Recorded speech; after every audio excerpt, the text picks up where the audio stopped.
building a new construction home in Roatan, Honduras. Thank you for tuning in. We are currently on month 3 of our casita rental property that we are building. It is approximately 1,600 square feet.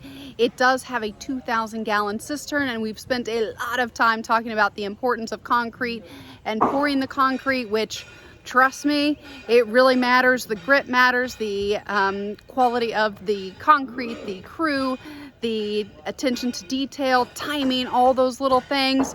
Thank you for watching that. And now I wanted to take some time to talk about the framing, which the framing is fast. So we do have a concrete base, and we ended up doing an 8-inch floor to make sure we had, well, adequate barrier between the water and the cistern that we're going to collect from the rainwater. It's a nice eco-friendly way, and also, well, I have more control over my water that way, and so that's just what we choose to do. 22,000 gallons, so it will be able to support the small house, another house, and a pool. But now we are on the framing, and so the framing is really quick. We are about 3 weeks in. We are 3 months into the project, so this is going to be a 4 to 5 month build, which is kind of extraordinary, and one of the reasons why I love working with this crew, this builder. This is a full-time crew. These aren't just, you know, the contractors that come and go. This is a full-time crew that the builder works with, and I think one of the biggest differences I have seen with this build compared to other builds that I've been a part of in Roatan, Honduras. But I digress. Let's chat a little bit about where are we going with this? The framing, and I'm going to go over there. The lighting's just a little bit better, and I can actually open my eyes when I'm slightly in the shade, but I want to show you what I'm looking at. But right now is actually a pretty good viewpoint. So this is the siding that we are deciding to do. I'll go back to the framing, but siding right now, we changed the detail on this, and one of the great things I think about this builder is we're always trying to get better. We're always trying to build a better house, change everything that we can. So this is something called tongue and groove siding. I think you can see it somewhat well. Let me try to turn over here, and it might be a little bit better. So tongue and groove versus just shiplap, which is what you see a lot on the island. It is, you know, at the end of the day, you're paying for the wood anyway, and it doesn't take that much longer to install. It is attention to detail when you're ordering and manufacturing, but there isn't a massive cost difference. But why we went with the tongue and groove, which you can see here, so you can see this, well, this is the insert part of the siding. There we go. Choose my words.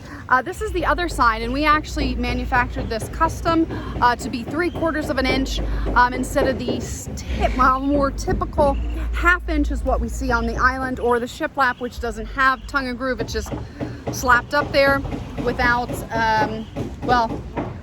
this allows for a little bit more cohesion. It's a little bit cleaner finish, and it also allows for movement, which is really important in Roatan or any place. Really, same is true in Colorado. If you are building in a place that moves, like in Colorado, you have bentonite, which is a clay soil that expands and contracts. In Roatan, Honduras, well, we have earthquakes, so we want to make sure there is some give.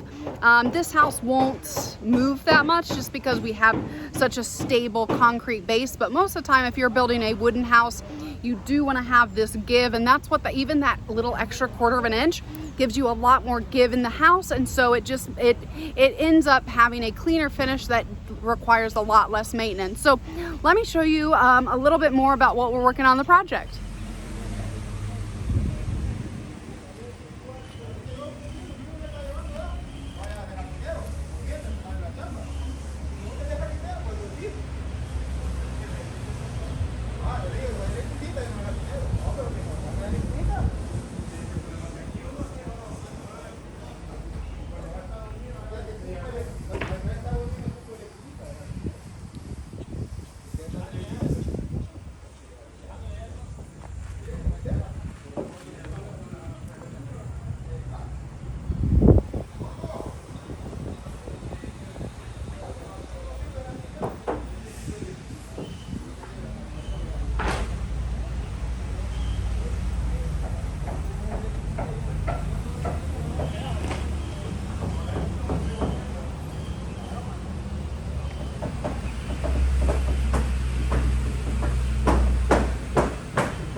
Thanks again for tuning in for our month 3 of building a 1,600 square foot wooden house in Roatan, Honduras. If you ever have any questions, my door is always open. I'm a licensed realtor in the United States, broker in the United States, and also a real estate agent in Roatan, Honduras. And if there's anything that I can do, my door is always open.